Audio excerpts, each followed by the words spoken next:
Yes, next है हमारा types of discontinuity. Discontinuity, देखिए किसी भी प्रोसेस को अगर क्लासिफाइड किया जाता है ना, या किसी भी चीज को अगर आप क्लासिफाइड करते हैं ना, तो उसका एक बेस होता है ना। जैसे अ, आपकी जो सेक्शनाइज्ड किया गया है आपके पूरे बैच को, वो किसके, वो इंटेलिजेंस के बेस पे किया गया है, लाइक बैच सी है फिर बैच बी है, इस तरीके से। तो यहाँ पे आपका क्लासिफिकेशन किस बेस पे होता है? ऐसा नहीं कि केवल यही टाइप है डिस्कंटिन्यूटी के, डिस्कंटिन्यूटी के टाइप और भी हैं, मगर फिर उनका बेस ऑफ क्लासिफिकेशन डिफरेंस हो जाता है। हमारे जो कोर्स में है ना, बेस जो है क्लासिफिकेशन का, वो है आपका रिमूवेबल और नॉन रिमूवेबल टाइप का। मतलब डिसकंटिन्यूटी इस बेस पे डिफाइंड की गई है, टाइप्स ऑफ डिसकंटिन्यूटी इस बेस पे डिफाइंड किया गया है कि क्या इस डिसकंटिन्यूटी को रिमूव किया जा सकता है क्या। अब यहां प्रश्न ये उठता है कि भाई ऐसी कैसी डिसकंटिन्यूटी है जिसको रिमूव कर सकते हो आप? पहले तो प्रश्न ही यही उठेगा कि सर क्या किसी फंक्शन का, जैसे मैंने सपोज बेटा एक कोई ग्राफ बनाया आपके सामने, ये फंक्शन या डिसकंटिन्यूअस हो गया, तो अब यहाँ प्रश्न ये उठता है सर इसको, और भी डिसकंटिन्यूअस तो कई तरीके से हो सकता है। डिसकंटिन्यूअस ऐसा भी हो सकता है, डिसकंटिन्यूअस ये भी हो सकता है, इस तरीके से हो जाए, इस तरीके से हो जाए, ये इस तरीके से एसिम्पटोट लेकर के हो जाए, ऐसे भी हो जाए। तो भाई किस किस डिसकंटिन्यूटी को रिमूव किया जा सकता है? पहली बात तो ये है कि डिसकंटिन्यूटी को रिमूव किया जा सकता है, बट वो प्रोसेस फिर मैनुअली हो जाता है। लाइक क्या, हमको फंक्शन में इंटरफेयर करना पड़ता है। जैसे अभी ये वाला फंक्शन है ना, आप ये वाला जो देख रहे हो आईआईटी जेईई में, ये बोर्ड में नहीं है ये, है ना। तो ये जो चीज, ये वाली डिसकंटिन्यूटी आप देख रहे हो, इसको रिमूव किया जा सकता है, इसको रिमूव नहीं किया जा सकता, इसको भी रिमूव नहीं किया जा सकता। इसको कैसे रिमूव किया जा सकता है, अब इस बात पे आते हैं। देखिए ये फंक्शन पहले तो हर जगह कंटिन्यूअस है, केवल एक ही पॉइंट पे तो डिसकंटिन्यूअस है ना। तो जब सपोज इसका ये कोई फंक्शन रहेगा, मैं एक एग्जांपल लेता हूं इस तरीके का, जैसे मैंने ये ले लिया x square minus four upon x minus to, तो ये मेरे पास हो जाएगा एक्स प्लस टू, और मुझे यहाँ पे डिक्लेयर करना पड़ेगा कि एक्स अब आपका टू नहीं हो सकता, क्योंकि टू नहीं होगा तभी आपका ये नीचे से नीचे कैंसिल होगा। आपको x minus two factor cancel करना है, तो फैक्टर कैंसिल करने से पहले आपको डिक्लेयर करना पड़ेगा कि अब एक्स आपका टू नहीं हो सकता। ठीक है ना। चलो बच्चे आ रहे हैं, बच्चे पता नहीं ये कहाँ बैठे रहते हैं, धीरे धीरे आते हैं इतना। अरे बेटाओ टाइम पे आ जाया करो, ठीक है ना। आपको अंदर अंदर लेने के चक्कर में फिर यहाँ पर डिस्टरबेंस होता है, प्लीज जल्दी आ जाया करो। तो अब है ना, अब इसमें क्या है ना, इसका अगर अगर मैं इसका ग्राफ बनाऊंगा, जैसे अगर मैं इसका ही ग्राफ बनाऊं, f of x equal to x square minus four upon x minus two, ये मेरे पास हो जाएगा x plus two, but condition is inbuilt x can not be equal to two. तो इसका अगर मैं ग्राफ बनाऊंगा, यस ये स्ट्रेट लाइन तो है, y equal to x line ये होती है, और ये ऊपर इस तरीके से, मगर ये टू पर होलो ले लेगा आपका, टू पर होलो चला जाएगा ये। और रही बात इसकी, एक्स इक्वल टू जैसे जीरो रखोगे, ये two comma zero, zero comma two हो जाएगा, ठीक है ना। ये टू पर होलो ले लेगा आपका, तो ये आपका ग्राफ देखिए टू पर होलो है ये। तो इस कंटिन्यूटी को जो है, डिसकंटिन्यूटी को, आई एम सॉरी, इस डिसकंटिन्यूटी को रिमूव किया जा सकता है। क्यों किया जा सकता है? क्योंकि ये केवल एक ही पॉइंट पर हो रहा है, ऐसा केवल एक ही पॉइंट पे हो रहा है। अगर यही रैंडमली हो रहा होता ना, तब नहीं कर सकते थे। अभी एक पॉइंट पे हो रहा है ना, तो इस एक पॉइंट पे फंक्शन को रिडिफाइन कर दिया जाता है। तो इसकी डेफिनेशन को कैसे दे दिया जाएगा, कुछ इस तरीके से कि x प्लस टू है कब, जब x is not equal to two, I am sorry ये फॉर एवरी नहीं आएगा यहाँ पे, ठीक है ना। अब रही बात x इक्वल टू टू पे क्या होगा, तो इसकी लिमिटिंग वैल्यू जो आएगी ना x इक्वल टू टू पे, वही रख देंगे। मतलब जब x इक्वल टू टू नहीं है तब तक तो फंक्शन खुद है, और x इक्वल टू टू पे अगर इसको कंटिन्यूस करना है तो फिर वही limiting value at x equal to two should be equal to functional value. तो टू पर ये किसको अप्रोच कर रहा है भाई, फोर को अप्रोच कर रहा है, ये फोर लिख दिया बस यहाँ पे। तो ये आपका जो है वो कंटिन्यूस हो गया, मतलब ये होलो है, ये फिल हो चुका है, हो गया कंटिन्यूस। मगर अगर मैं दूसरा केस इसी का कंसीडर करूं, अगर सपोज मैं ये केस कंसीडर करूं आपका कुछ इस तरीके से, किसी न किसी फंक्शन का तो ग्राफ ये भी रहेगा, ये सपोज ये टू ही है, ये टू पर यहाँ फिल हो रहा है और ये ऐसे जा रहा है, कोई ना कोई फंक्शन तो इसके कॉरस्पॉन्ड में जरूर होगा, चाहे वो नेस्टेड ही क्यों ना हो। मतलब टू से पहले कुछ और डिफाइंड, टू के बाद कुछ और डिफाइंड, किसी ना किसी का ग्राफ तो ये जरूरी होगा। आप कुछ भी ग्राफ लिखते हो ना कोई फंक्शन का ग्राफ जरूर होता है वो। यस, कोई भी कंटिन्यूस ग्राफ बनाते हो किसी ना किसी फंक्शन के रेस्पेक्ट में जरूर होता है, चाहे कंटिन्यूस हो या फिर नेस्टेड हो। कहीं ना कहीं ये ग्राफ तो किसी ना किसी फंक्शन का तो एडजस्ट होगा, इसको आप नहीं कर सकते। क्यों नहीं कर सकते? अगर मैं ये सोच लूं कि भाई इसको मैं कंटिन्यूस कर दूं, तो पहले मुझे ये जंप ऑफ डिसकंटिन्यूटी कैलकुलेट करना पड़ेगा। और जंप ऑफ डिसकंटिन्यूटी अगर मैं कैलकुलेट करता हूं ना, तो मेरा ये लॉजिक नहीं चलेगा कि 2 से पहले तक तो ठीक है, 2 के बाद ये जो सपोज ये 5 आ रहा है, एफ ऑफ एक्स मेरा कुछ ऐसा डिफाइन कर दूं, इधर मैं बोल दूं जी एक्स और इसको मैं बोल दूं एच एक्स। तो ऐसे नहीं मैं कर सकता कि जी एक्स कब है, एक्स आपका 2 से पहले, और ये हो जाएगा एच एक्स प्लस 5 कब, जब एक्स मेरा 2 से बड़ा हो। ऐसे नहीं कर सकता, ऐसे नहीं कर सकता, क्योंकि ये जो रीडेफाइन का प्रोसेस होता है ना, वो फाइनाइट पॉइंट पर ही हो सकता है। लाइक 1 पर हो जाएगा, 2 पर हो जाएगा, 3 पर हो जाएगा, ज्यादा पर नहीं होता। ऐसा नहीं है 25-30 पे एक साथ हो रहा है तो सबको आप रिडिफाइन कर दो, ऐसा नहीं होगा। जैसे अभी अगर मैं दूसरा केस लूं, ये आपका एफ ऑफ एक्स,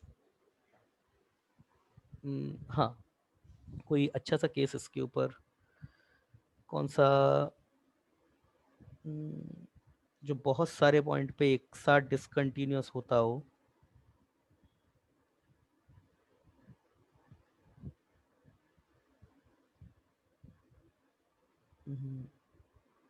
चलिए ग्राफ बना देते हैं, जैसे जैसे सपोज कुछ इस तरीके का ग्राफ रहा है आपका, ये यहाँ पे डिसकंटिन्यूअस हो गया, फिर आगे कहीं जाके पता नहीं कहाँ कहाँ पे डिसकंटिन्यूअस हो रहा है, फिर इस तरीके से डिसकंटिन्यूअस हो गया, हाँ ये आ गया एक्स की पावर एक्स। ये अब अगर x मेरा पॉजिटिव होता है ना, तो इसका ग्राफ जो आता है ये 0 पर कुछ इस तरीके से आता है, और डिसकंटिन्यूअस होता है तो ये कुछ ऐसे जाता है, ये इस तरीके से जाता है। ग्राफ बनवा चुका हूं मैं इसका। ये आपका कुछ तो भी ई या फिर आई थिंक पाई होता है ये आपका पॉइंट जो होता है ई होता है, यस ई होता है ई, ये ई पॉइंट होता है। इसके पीछे ग्राफ नहीं होता, ऐसा नहीं है ग्राफ नहीं होता, ग्राफ तो होता है बट वो डॉटेड आता है इसके पीछे का ग्राफ। इस तरीके से डॉटेड आता है, 1 आ जाएगा, 1 पर कुछ ना कुछ आ जाएगा, फिर डॉटेड आएगा इस तरीके से, फिर कुछ आ जाएगा। क्यों डॉटेड आता है? क्योंकि ये प्रॉब्लम क्या है, जिसे -1/2 whole raise to the power -1/2 आ जाएगा, तो ये आपका रूट के अंदर आयोटा आ गया। इसी तरीके से जब भी 1 के अपॉन में नेगेटिव में इवन नंबर आ रहा होगा ना, इधर भी 1 के अपॉन में इवन नंबर आ रहा होगा, कुछ भी हो वो, 1/2 करोड़ भी क्यों ना हो, -1/2 करोड़ whole raise to the power -1/2 करोड़, हर जगह ये ग्राफ आपका ब्रेक हो जाएगा। तो ये, अब मैं आपसे पूछूं कि इसमें कितने पॉइंट पर आपका जो है ग्राफ जो है वो डिसकंटिन्यूअस हो रहा है, तो आपको पता ही नहीं किस पे हो रहा है। अब अगर मैं किसी को बोल दूं कि चलो इसको रिडिफाइन करो, तो सबसे पहला तो सर पकड़ लेगा आदमी कि मुझे यही नहीं पता रिडिफाइन, और कितने पे करोगे आप, 1 पे कर दोगे, 2 पे कर दोगे, हर जगह तो कर नहीं सकते। तो जब ये इस तरीके से कोई रैंडमली अगर पॉइंट ब्रेक हो रहे होते हैं ना, तब भी आपका जो फंक्शन है उसको आप उसकी डिसकंटिन्यूटी आप रिमूव नहीं कर सकते। तो अभी तक मेरे पास क्या क्या चीज पता पड़ी? पहली बात, अगर मेरे पास फंक्शन की डिसकंटिन्यूटी मुझे रिमूव करनी है, तो पहले तो फंक्शन की लिमिट एग्जिस्ट करनी चाहिए। जैसे मैंने आपको बोला, ये इस तरीके से अगर कंटिन्यूअस होता है, यहाँ पर कुछ वैल्यू आ जाए, ये इधर भी सपोज कुछ एक वैल्यू आ जाए, ये आपका इस पर रिडिफाइन हो जाएगा एक पॉइंट पे, तो इसकी लिमिट एग्जिस्ट कर रही है। इसको मैंने अभी अभी बोला इस तरीके से, ये आपका, ऐसा नहीं कर सकते कि इसको आप डेप्थ, क्योंकि रीडिफाइन जो होता है वो एक पॉइंट में होता है, पूरे इंटरवल में रीडिफाइन नहीं होता। जैसे अगर मैं इसको रीडिफाइन करने के लिए बोलूँ ना, तो आपको कंटिन्यूस करने के लिए यहाँ से पूरे इंटरवल के लिए इसको रीडिफाइन करना पड़ेगा। मतलब पूरे पूरे इंटरवल में रिडिफाइन करने का मतलब ये हो गया कि आपने फंक्शन ही चेंज कर दिया, और फंक्शन चेंज नहीं करना है। अगर ऐसे फंक्शन ही चेंज करना होता ना, तो फिर तो सभी को डिसकंटिन्यूस कर सकते हैं, फिर तो मैं इसको भी डिसकंटिन्यूस कर दूंगा। इसको सपोज ये आपका ये 1 आता है ना कुछ, तो मैं बोल दूं कि ये पूरा जो फंक्शन है, अगर इस तरीके से फंक्शन को इंटरफेयर करना होता, तो फिर तो मैं ये बोल देता हूँ ना, ये एक्स स्क्वायर आप प्लस -1, ये एक्स स्क्वायर ये है। जब एक्स नेगेटिव हो जाए तो ये डेफिनेशन पढ़ो ही मत, ये है आपका, हो गया लो डिसकंटिन्यूअस आपका, हो गया डिसकंटिन्यूअस, सॉरी कंटिन्यूअस हो गया अब आपका। तो ऐसे नहीं कर सकते, मतलब पूरे एक इंटरवल में आप नहीं कर सकते डिसकंटिन्यू, मतलब इंटरफेयर आपका, मतलब रीडेफिनेशन जो होती है पूरे एक इंटरवल में नहीं कर सकते। किसी किसी पॉइंट पर पॉसिबल है तो कर सकते हो आप, है ना? या तो वो 1 पॉइंट आ रहा हो या 2 पॉइंट आ रहा हो, या अगर बार बार भी आ रहा हो ना, तो कोई फिक्स प्रोसेस में आ रहे हो। अब वो फिक्स प्रोसेस क्या होता है, या आगे जब देखते जाएंगे तो क्लियर होता जाएगा। तो यस, पहले मैं इसके बारे में थोड़ा सा लिख देता हूँ, क्योंकि लिखना तो पड़ेगा ही भाई, नया टॉपिक है, लिखना तो पड़ेगा। मैंने लिखा था रे, टाइप्स ऑफ डिसकंटिन्यूटी, मैंने खुद नहीं आई थिंक इरेज कर दिया इसको, टाइप्स ऑफ डिसकंटिन्यूटी। तो देख लेते हैं इसके, अ फंक्शन या फिर a discontinuous function can be classified classified classified can be classified in into two parts in the basis of in basis of in basis of की जगह in order to करना पड़ेगा in order to in order to make function continuous. मतलब अगर continuous करने के process के हिसाब से देखा जाए तो फंक्शन को दो पार्ट में कंटिन्यूटी डिसकंटिन्यूटी को टू पार्ट में डिवाइड किया जा सकता है। तो कौन कौन से टाइप्स होते हैं? T O D, types of discontinuity. भैया दो पार्ट निकल के आते हैं, ठीक है, दो पार्ट, दो पार्ट निकल के आते हैं। पहला ये कौन सा है आपका? Removable types of discontinuity. मतलब पता है क्वेश्चन कैसे आता है इसके ऊपर? इसके ऊपर क्वेश्चन कुछ ऐसे आता है कि आपको क्वेश्चन दे देगा वो, फिर वो पूछेगा कि फंक्शन आपका गिवन पॉइंट पर क्या डिसकंटिन्यूअस है, और डिसकंटिन्यूअस है तो टाइप्स ऑफ डिसकंटिन्यूटी कौन सी है, ऐसे आता है ना। और इस इधर हो जाएगा आपका obviously non removable types of discontinuity, non removable types of discontinuity.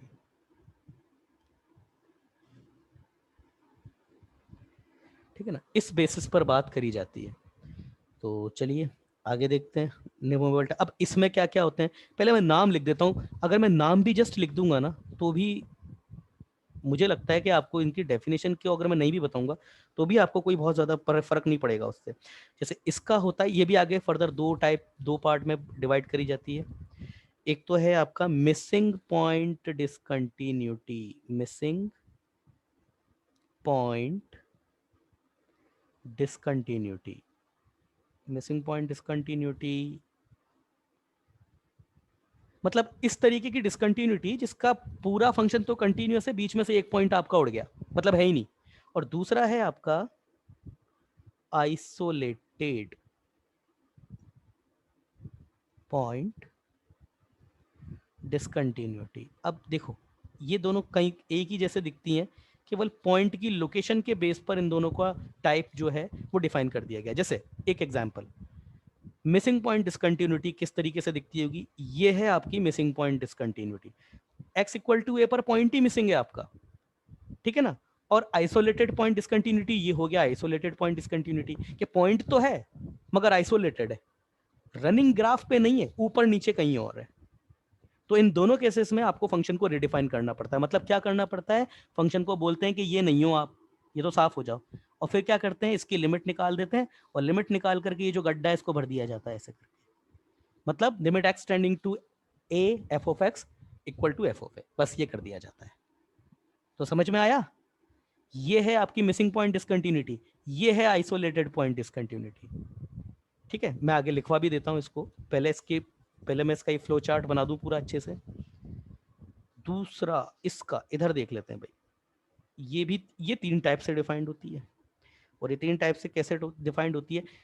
देखिए, non removable type of discontinuity में कभी भी लिमिट एग्जिस्ट नहीं करेगी, क्योंकि अगर लिमिट एग्जिस्ट करके अगर डिसकंटिन्यूअस हो गया तो फिर वो आपका रिमूवेबल में चला गया ना।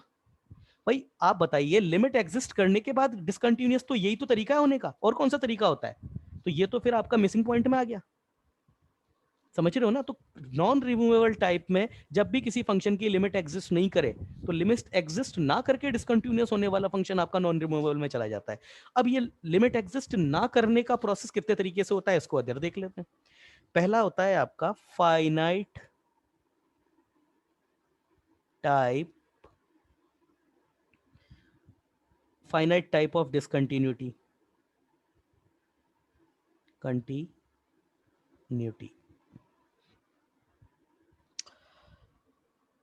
इसके बाद भी कुछ चीज़ चलिए मैं थोड़ा सा स्पेस छोड़ देता हूँ। अब फाइनाइट टाइप ऑफ डिसकंटिन्यूटी में पता पड़ना चाहिए क्या होता होगा दीदी फाइनाइट टाइप ऑफ डिसकंटिन्यूटी में। क्यों दीदी क्या होता होगा फाइनाइट टाइप में, क्या होता होगा? फाइनाइट मतलब उसके कौन से तो फाइनाइट वैल्यू के लिए वो डिस्कनेक्टिनेट नहीं नहीं होते नहीं होंगे। नहीं नहीं नहीं, आपने शायद मेरी बात ही नहीं सुनी। लिमिट तो एग्जिस्ट नहीं करेगी, ये बात तो पक्की है, मगर दोनों लिमिट एग्जिस्ट ना करना, ये देखो लिमिट एग्जिस्ट कितने तरीके से नहीं कर सकती है। देखिए लिमिट एग्जिस्ट ना करने के तीन तरीके होते हैं। एक तो ये भी लिमिट एग्जिस्ट नहीं कर रही है, और एक ये भी लिमिट एग्जिस्ट नहीं कर रही है, ये, या फिर इसी की दूसरी फॉर्म, ये आपके दोनों ही इनफाइनाइट एक ही पॉइंट पे चले जाएं, या तो दोनों ब्रांच, ये फर्स्ट ब्रांच या सेकंड ब्रांच, या फिर सेकंड ब्रांच ऐसी ही कुछ भी हो, मतलब दोनों इनफाइनाइट पे ट्रेंड कर रही हो, या फिर एक इनफाइनाइट, या फिर एक नेगेटिव इनफाइनाइट पे ट्रेंड कर रही हो वैसी। तो ये है आपकी फाइनाइट टाइप। मतलब क्या होता है फाइनाइट टाइप कहने का मतलब क्या है कि लिमिट एग्जिस्ट तो नहीं कर रही है, मगर दोनों लिमिट जो है आपकी वो फाइनाइट है, ये है इसका मतलब। तो इसको मैं लिख देता हूं, both limits are finite but not equal. ठीक है ना, इक्वल तो नहीं हो सकती। ये है फाइनाइट टाइप्स ऑफ डिसकंटिन्यूटी, मतलब ऐसी डिसकंटिन्यूटी इसमें लिमिट तो एग्जिस्ट ना करे, बट एलएचएल आरएचएल अलग अलग है बट है फाइनाइट। ठीक है ना, ये होता है। अगला अगर हम बात करें, अगला तो फिर आप बता ही दोगे। अगले में आ जाएगा हमारे पास second, I guess infinite type of discontinuity. अब इसमें तो खैर इनफाइनाइट टाइप ऑफ डिसकंटिन्यूटी, अब जब ऊपर मैंने बात बताई दी है तो फिर यहाँ पर तो ऑब्वियसली क्लियर ही है कौन सी डिसकंटिन्यूटी होगी इसमें। इसमें कौन सी डिसकंटिन्यूटी होगी? At least one, at least at least one limit, at least one limit tending to, या फिर टेंस्ड टू प्लस या फिर माइनस इंफिनिटी, है ना। देखो इनफाइनाइट टाइप ऑफ डिसकंटिन्यूटी में कई बार ऐसा भी होता है कि एक एंड तो आपका फाइनाइट पे जा रहा है, जैसे ये एक एंड तो फाइनाइट पे चला गया, दूसरा एंड आपका इनफाइनाइट पे चला गया, ये भी होता है। तो इधर से फाइनाइट है इधर से इनफाइनाइट है ऐसा नहीं बोलेंगे। तो अगर एक भी लिमिट आपकी फाइनाइट इनफाइनाइट पे ट्रेंड कर गई, प्लस हो या माइनस हो, तो फिर वो इनफाइनाइट टाइप ऑफ डिसकंटिन्यूटी में जाता है। ठीक है ना, और अगर दोनों कर गई तो फिर क्लियर ही है, मैंने एटलीस्ट वन लिखा है, दोनों भी कर सकते हैं। तीसरा टाइप कौन सा होता है? तीसरा टाइप कौन सा होता है, इसको ये बच्चे नहीं पढ़ते जाते। दीदी तीसरा टाइप कौन सा होता है, मतलब लिमिट एग्जिस्ट ना करने का तीसरा टाइप कौन सा होता है? क्यों दीदी कौन सा होता है लिमिट एग्जिस्ट ना करने का तीसरा टाइप कौन सा होता है? फ्लक्चुएशन वाला, like sine one upon x, x equal to zero के आसपास, ये आपका क्या है? अच्छा हाँ, एक्स इक्वल टू जीरो के आसपास ये कंटिन्यूस है, मतलब लिमिट एग्जिस्ट करती है या नहीं करती है इसकी? पहले तो यही नहीं पता, मैं बताता हूँ।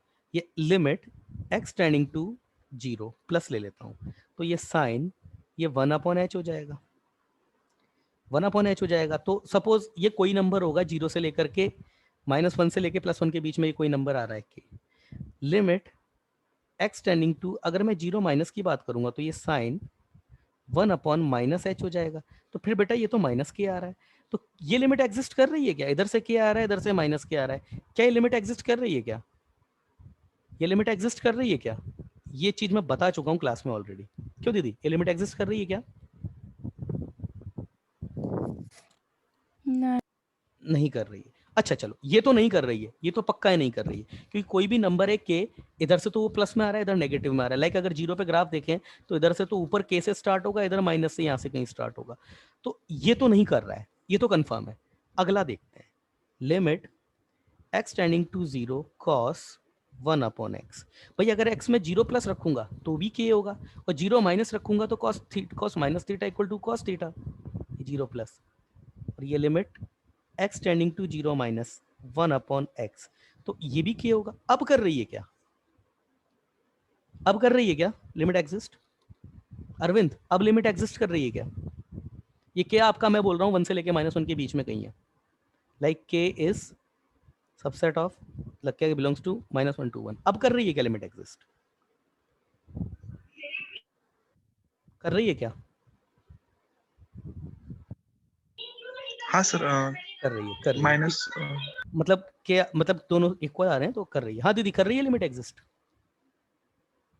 पार्थ लिमिट एग्जिस्ट कर रही है क्या? हाँ हाँ पार्थ लिमिट एग्जिस्ट कर रही है क्या? भक्ति? हाँ हाँ भक्ति कर रही है ना? क्लियर है ना ये तो? सर फाइनाइट होनी चाहिए ना? ये समझाओ ना अपने दोस्तों को तुम। अरे अरविंद फाइनाइट नंबर होना चाहिए। ये चलो ये लिख दिया मैंने, ये -1, ये 0, ये 1। अगर मैं बोलता हूं ना कभी भी कि गिवन फंक्शन की लिमिट एग्जिस्ट कर रही है तो नंबर फाइनाइट आना चाहिए। बताओ के कहां पर है? ये 1 है। रखो उंगली के कहां पर है इसके बीच में। आप के को उंगली रख के बता सकते हो क्या फाइनाइट नंबर क्या होता है? फाइनाइट नंबर को अगर मैं किसी ऐसे बच्चे को बताऊंगा ना जो मैथमेटिक्स से बहुत ज्यादा वाकिफ नहीं है, तो मैं यही बोलूंगा कि नंबर लाइन पे अगर उंगली रख के बता दो ना आपकी ये रहा नंबर, तब वो नंबर फाइनाइट नंबर होता है।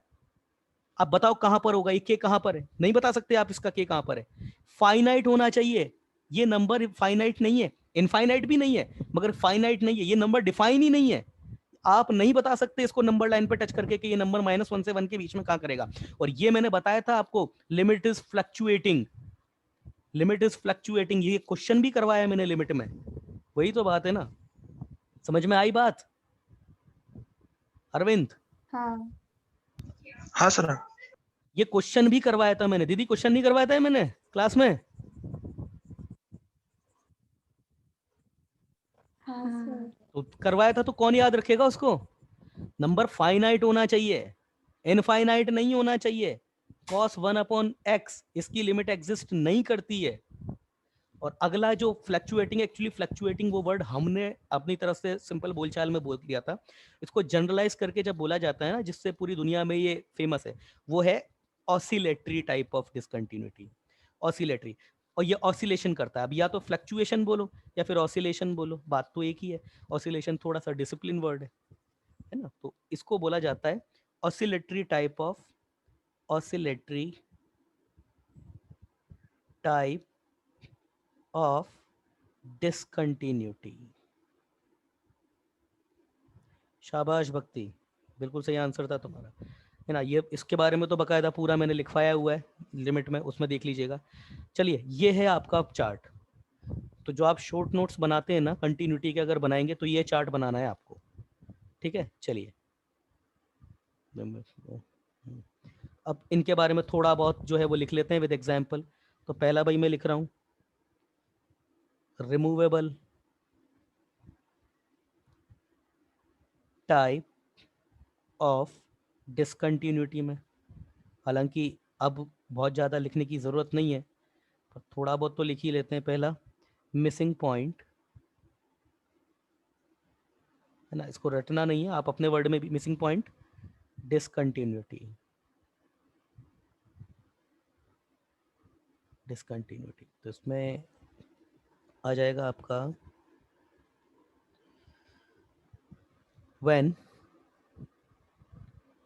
when function is not defined, function is not defined on some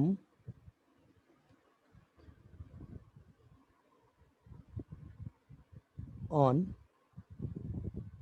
one or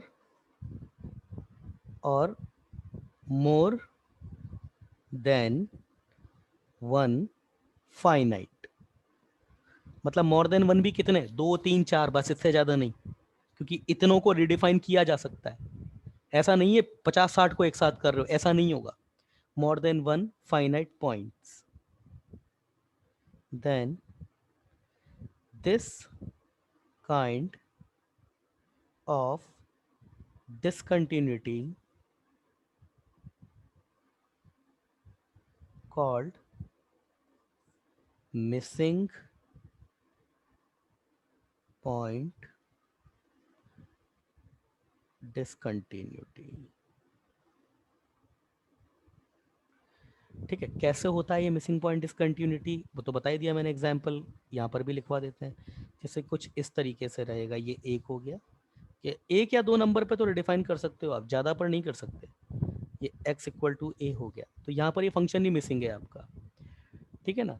तो कैसे इसको डिसकंटिन्यू, इन सच फंक्शन,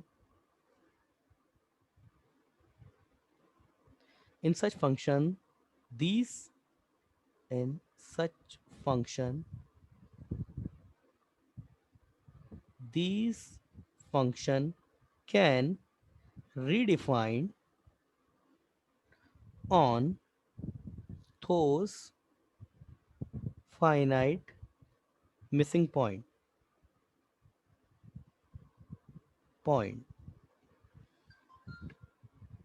ठीक है। कैसे, जैसे इसी को ही देखें अभी, y equal to F of x, कैसे रिडिफाइन करेंगे इसको, एफ ऑफ एक्स को ऐसे रिडिफाइन कर दिया जाएगा कि ये आपका एफ ऑफ एक्स ही है। कब है एफ ऑफ एक्स, जब x is not equal to A, और जब x इक्वल टू ए है तो ये कितना हो जाएगा, limit x tending to A F of x, ये ऐसा कर दिया जाता है, ठीक है ना। अगर ये यहाँ पर ब्रेक होता तो फिर b पर भी वैसे ही कर देते, एक या दो पॉइंट पर हो सकता है, दो या तीन पर, इससे ज्यादा नहीं। ज्यादा हो रहा है मतलब, अब ये ज्यादा कितना होता है इसके लिए अलग अलग टीचर अलग बात बोलते हैं। जैसे IIT जेईई में ऐसा क्वेश्चन नहीं आएगा, ज्यादा से ज्यादा दो पर या तीन पर ही जाता है, इससे ज्यादा नहीं जाएगा अगर मिसिंग पॉइंट ही है तो, ठीक है। चलिए अगला पेज, अगला देखते हैं। दूसरा टाइप इसका, isolated point of discontinuity.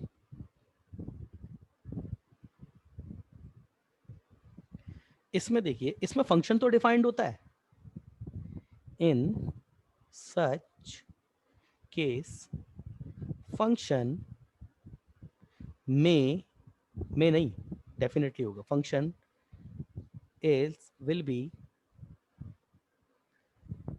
Defined at x equal to a, but point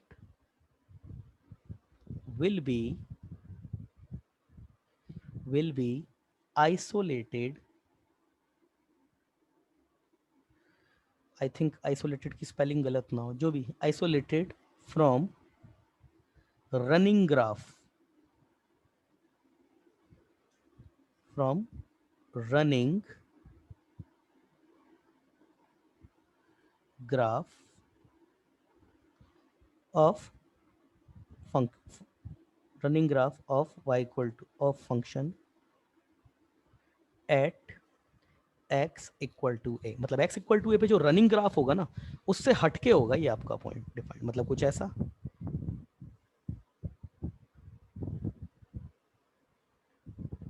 ये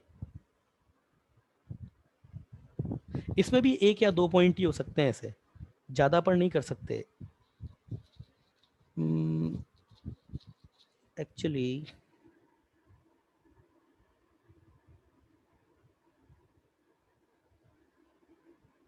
हाँ, at x equal to A, यहां कुछ होगा, है ना। In such case in such case in order to make function continuous, the definition at x equal to a will be discarded, इसको discard कर दिया जाएगा, and redefined at x equal to है। मतलब क्या किया जाएगा ना, जैसे अभी ये है आपका y equal to F of x, अब मैं इसको कंटिन्यूस कर रहा हूँ, तो कंटिन्यूस करने पे क्या किया जाएगा ना, इसको बोल देंगे सबसे पहले जाके कि भैया आप ये नहीं हो, आप हो ही नहीं है, मतलब इसकी ये जो डेफिनेशन है इसको डिस्कार्ड कर दिया जाएगा। और कैसे डिफाइन कर दिया जाएगा, एफ ऑफ एक्स, वही फिर तो वही है, when x is not equal to a, और limit x tending to a f of x, जब x आपका a हो, ठीक है ना, इस तरीके से। अब यहाँ एक मैंने आपको बात बोली थी कि अगर आपके पास ये जो रिडिफाइन आप करते हो ये किसी फाइनाइट नंबर ऑफ पॉइंट पर तो किया जा सकता है, और मैंने वहां पर एक बात तो ये भी बोली थी कि नंबर आपके इनफाइनाइट भी हो सकते हैं, मगर फिर उन इनफाइनाइट नंबर का जो पैटर्न है ना वो कांस्टेंट होना चाहिए। कैसे होना चाहिए कि वो रिडिफाइन जो अनडिफाइंड हो रहे हैं ना वो किसी फिक्स पैटर्न पे हो रहे हो। जैसे सपोज ये ऐसा, ये मान लो चलो 1 पे हुआ, फिर इसी तरीके से जाकर के फिर ये 2 पर भी हो रहा है ना, मतलब ऐसे भी नहीं, मतलब सेम तरीके से हो रहा है, अलग अलग नहीं। जैसे हाँ ये ऐसे हुआ और फिर इसी तरीके से जाकर के फिर 2 पर भी हो गया, फिर इसी तरीके से जाकर के सपोज फिर 3 पर भी हो गया। तो अभी ये इसका जो ये आइसोलेटेड पॉइंट जो है ना इसका, या फिर आइसोलेटेड पॉइंट या मिसिंग पॉइंट, इसमें तो मिसिंग पॉइंट भी आइसोलेटेड दोनों। जैसे सपोज यहाँ पर जाकर के ये इधर डिफाइंड हो गया, या हो सकता है डिफाइंड ना भी हो, ये हो गया, ये हो गया, या फिर ना भी हो, ये और आगे गया फिर ये 4 पर हो गया, है ना। तो जैसे ये अभी ये क्या है ना, इनके डिसकंटिन्यूअस होने का जो पैटर्न है ना वो कांस्टेंट हो गया है। हमको पता है कि हर इंटीजर पे हो रहा है या फिर हर कुछ एक फाइनाइट डिस्टेंस के बाद ही हो रहा है। तो ये आपका जो प्रोसेस है ये आपका एक फिक्स प्रोसेस है। इसमें क्या होगा ना कि अगर मैं किसी एक को डिफाइन करूंगा ना तो उसी थीम पर सारे डिफाइंड हो जाएंगे। जैसे सपोज ये 1 पर यहाँ 1 आ रहा था, मैं एक एग्जांपल दे रहा हूँ, जस्ट 1 आ रहा था, फिर इधर जैसे मान के चलिए इधर ये 2 आ रहा था, फाइनाइट ऑर्डर हो इस तरीके से, ये इधर मान के चलिए 3 आ रहा था, तो मैं क्या कर दूंगा ना इसको, अगर ये y equal to F of x है ना, ये हर इंटीजर पे हो रहा हो मान के चलिए ऐसा, तो मैं अगर इसको जस्ट एक एग्जांपल दे रहा हूं मैं आपको, अगर मेरे को इसको रिडिफाइन करना होगा तो मैं कैसे रिडिफाइन करूंगा ये बताएगी भक्ति। करो तो भक्ति इसको रिडिफाइन, कैसे रिडिफाइन करोगे? ये सपोज 4 है, 4 पे इधर ये 4 हो रहा है, चलो भक्ति इसको रिडिफाइन करो, अगर आप कर सकती हो तो कैसे रिडिफाइन होगा ये जिससे कंटिन्यूअस हो जाए? Sir x is not equals to integer। शाबाश। और फिर x अगर इंटीजर हो तो फिर कितना? इंटीजर हो तो लिमिट अप्लाई करेंगे ना। नहीं, सिंपली इंटीजर कर दो ना, सिंपल इंटीजर ही कर दो ना। लिमिट भी अप्लाई करोगे तब भी बेटा वही आएगा, वो तो लिमिट भी तो इंटीजर पे जा रही है। हाँ लिमिट भी कर सकते हो, वो गलत नहीं है, पर सिंपल इंटीजर लिख दोगे तो भी कोई दिक्कत नहीं है वैसे। चलो ठीक है, हाँ तो कर तो दिया ही वक्त इसने, ठीक है, जब x limit x tending to i, है ना, हाँ ठीक है ये भी सही है ना, तो बिल्कुल ऐसा किया जा सकता है। वैसे ज़्यादा सही यही है, ज़्यादा सही यही है ना, इंटीजर, क्योंकि मैंने हो सकता है यहाँ पर 1 2 3 हो सकता है किसी जगह 1 2 3 ना आ रहा हो, जैसे अगर ये 5 आ रहा हो, ये फिर 17 आ रहा हो, ये फिर 64 आ रहा हो, इस तरीके से आ रहा हो, तो उस जगह फिर इंटीजर नहीं होगा, है ना। चलिए, तो भक्ति ने बिल्कुल सही आंसर दिया इस चीज को, है ना। तो इस तरीके से ध्यान रखना है आपको। तो इसका अगर मैं कोई एग्जाम्पल लूँ आइसोलेटेड पॉइंट डिसकंटिन्यूटी का, ले तो लिया ही, इस टाइप का जो मतलब किसी फाइनाइट नंबर के जंप पर आपको मिल रहा है इस तरीके से x प्लस और ये माइनस GIF। अब ये मैंने आपको कई बार फंक्शन लिखाया हुआ है, ये केवल 2 ही नंबर होते हैं आपके, या तो ये 0 होता है या फिर ये 1 होता है। 0 कब होता है? जब x आपका इंटीजर हो जाए, और 1 कब होता है? जब x आपका इंटीजर नहीं होता है। तो अगर मैं इसका ग्राफ बनाऊं तो उसका ग्राफ मेरे पास कैसे आएंगे? सारे बच्चे समझदार हैं आपको पता है इसका ग्राफ कुछ ऐसा आएगा, कुछ ऐसा, और ये इधर कुछ ऐसा। अब मैं इसका ग्राफ बनाता हूँ, तो ग्राफ बनाने के लिए पहले पॉइंट मार्क करने पड़ेंगे, तो ये पॉइंट ले लेते हैं। चलिए, 1 हो गया, ये 2 हो गया, ये 3 हो गया, ये 4 हो गया, ये 5 हो गया, ये आपका इधर ले लेते हैं, ये -1 हो गया, ये -2 हो गया, ये -3 हो गया, ये -4 हो गया।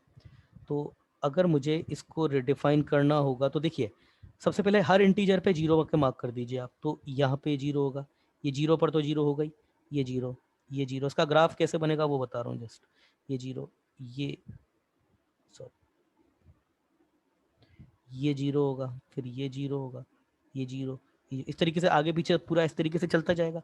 मगर इसके बीच में 1 की अगर मैं बात करूं, सपोज अगर मैं 1 यहाँ लेता हूं, तो ये 1 पे होलो लेगा, फिर इधर जाकर के फिर ये होलो लेगा, फिर ये इधर, फिर ये होलो, फिर होलो, फिर होलो, फिर होलो, फिर इस तरीके से आगे चलता जाएगा। फिर इधर ये फिर -1 पे फिर होलो लेगा, फिर होलो लेगा, ऐसे होलो, ये इधर होलो। तो ये है आपका मतलब इसी तरीके से इधर आगे चलता जाएगा। ये है आपके पास y = f of x। अब अगर मैं इसको रिडिफाइन करूं तो क्या डेफिनेशन होगी दीदी इसकी? रिडिफाइन करो, रिडिफाइन करो, क्या डेफिनेशन होगी इसकी? मैंने बोला है कि सुनो, रिडिफाइन आपका पॉइंट्स पर होता है, इंटरवल पे नहीं होता है। तो क्या होगी इसकी डेफिनेशन बताओ?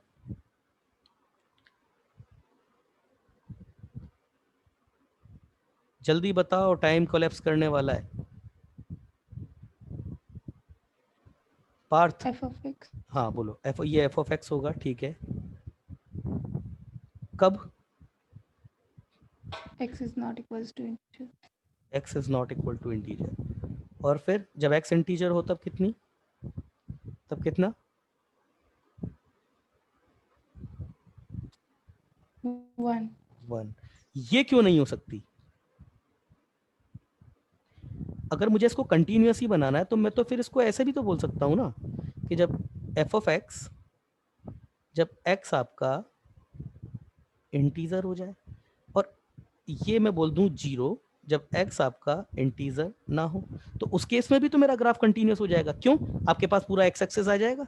ये क्यों नहीं कर सकता? ये क्यों नहीं कर सकता? इसमें क्या बुराई है? जल्दी जवाब दो। भक्ति, ऐसे क्यों नहीं कर सकता? इसमें क्या बुराई है? पार्थ, ऐसे की इसमें क्या गलती है? ये भी तो कंटिन्यूअस है।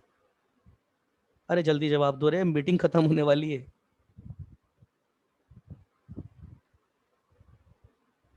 नहीं पता, क्योंकि रीडेफिनेशन पॉइंट्स पर होता है, इंटरवल पर नहीं होता। और अगर मैं इसको ऐसे तरीके से करूंगा तो मैंने ये